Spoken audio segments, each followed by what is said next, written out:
Welcome to another book review, and we are going to discuss one of TikTok's infamous The Ending I Want. Now, this book, by any means, was not what I thought. Samantha Toll definitely portrayed something that most women would love happen to them. Excuse me. Taylor has had a good life, She's had family, a mom and dad, a sister. Sadly, were prematurely taken away from her at the age of 16.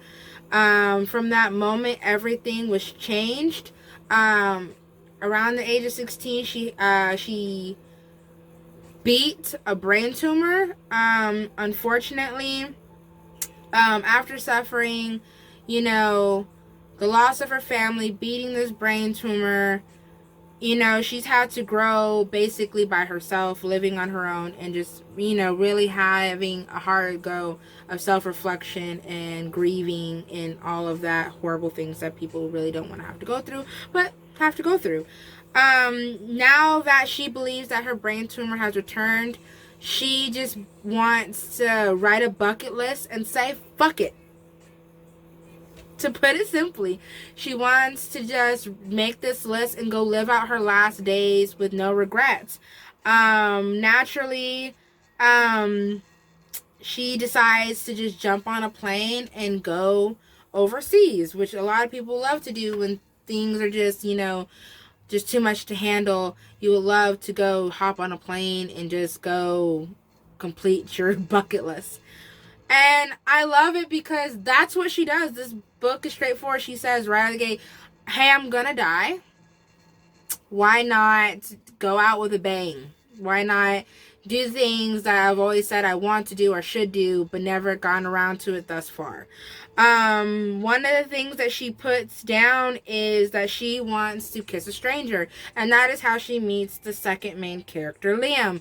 Liam is 10 years older than her, so yeah, this is a bit of an age gap romance. She kisses him to mark it off her bucket list, and guess what? He kisses her back. As, they kiss, they realize, hey, they're kind of strangers, but they like what they're doing. And Liam basically notices her bucket list and says, hey, why don't I help you complete your bucket list? Now, he doesn't understand or know why she has a bucket list, but I mean, everyone tends to write a bucket list, so he doesn't think anything of it. He just thinks, wow, this pretty girl's on an airplane, she just kissed me, she has a bucket list, why not? Now, the little plot twist that was awesome is Liam is the owner of the airline, so yes, he has money. So naturally, he says, I'm going to help you fulfill this bucket list. I'm going to take off of work, and I am going to be your little tour guide since you've never been here before. And that is what the story entails. It entails their journey together. Basically, Taylor completing this bucket list and just sadly growing into this person that she wishes she always would have been, but just never got the chance to. I love this story because honestly, Liam is that fairy tale fictional Prince Charming, knight in shining armor. Hey, don't worry about anything, I'm going to pay for it. Hey, don't worry about anything, I'm going to plan it. Hey, don't worry about anything, just worry about having fun because I got this type of guy. To where she's like, you know what, I've been, dealing with everything since I was 16 by myself. Yeah, I'm going to let this guy basically take care of me and help me fulfill his bucket list and give me everything I want. Like I said in the very beginning, this is a book that every woman was like, wow, if I were dying in a week or 3 weeks or in a month or a year, I would love to have this happen to me, where I just get on the plane and the stranger I decide to kiss happens to be a hot guy who's 10 years older than me, who's actually interested in me back and wants to help me complete my bucket list. It's insane. But I like it because honestly, when you're reading it, it takes you away from reality for a moment and you actually think like, wow, this would be amazing. This would be amazing if this happened to me. Wow. If something were to occur, I would want this to happen to me. It gives you a great fantasy. It gives you a great romance. That honestly is not at all realistic. It's not. I'm not gonna lie. Reading this, there's like 6 times in the there were 6 times in this book where I put the book down and I was like, this would never happen in real life. One, if you kissed a stranger on an airplane, slight chance that his wife is behind them. Slight chance that maybe they're sick. With how things are right now, slight chance they have a mask over their face. This doesn't happen. Or your chance you have COVID, you didn't know you had COVID, and they have, they're not vaccinated. And then you feel bad because then you killed them too. This isn't realistic. It's not. This book is not realistic.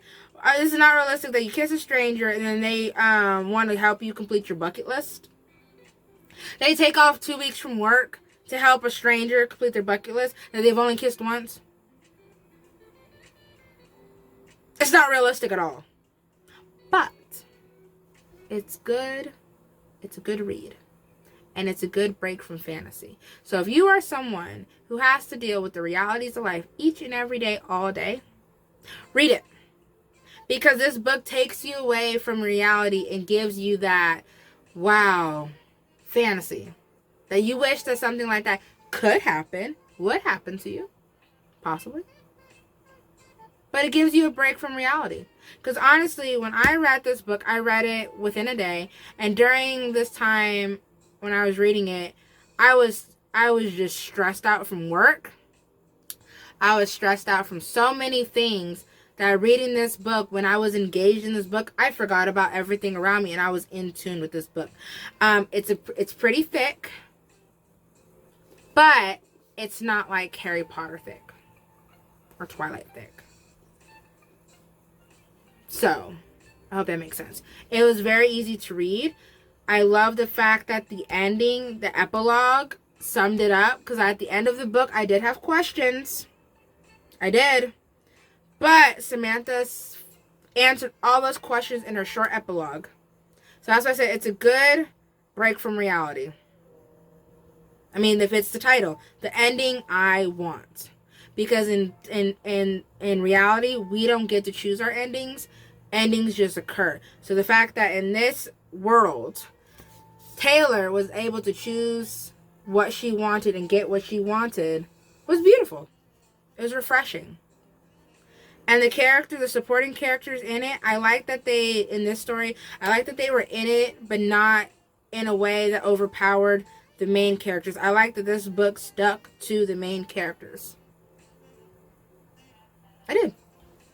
I mean, supporting characters are nice. They add a little bit of, differentiation so that way you don't get bored. But I wasn't bored because, like, in this book, you're getting to know Samantha through majority of it, and then halfway you start getting to know Liam to the point where at the end you understand why she did the things she did, you understand why he did the things he did, and then at the end you understand why the choice and the choices that were made and why they were made.